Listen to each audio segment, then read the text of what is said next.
Saudi Arabia பலஸ்தீனத்தை கேட்கிறது, Jordan கேட்கிறது, கத்தர் கேட்கிறது, எகிப்து கேட்கிறது, துருக்கி கேட்கிறது, யுனைடெட் அரபு எமிரேட்ஸ் கேட்கிறது, எல்லா நாடுகளும் கேட்கிறது சார்.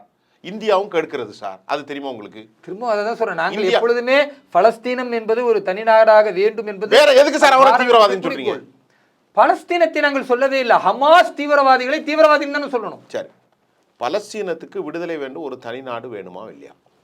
பலஸ்தீனத்தினுடைய விடுதலை, பலஸ்தீனம் தனி நாடாக வேண்டும் என்பது பாரதத்தினுடைய கோரிக்கை மட்டுமல்ல, உலக நாடுகளில் பல நாடுகளின் கோரிக்கை. இந்த கோரிக்கை எப்பொழுது வலுப்பெறும் என்றால் ஆயுதத்தால் வலுப்பெறாது.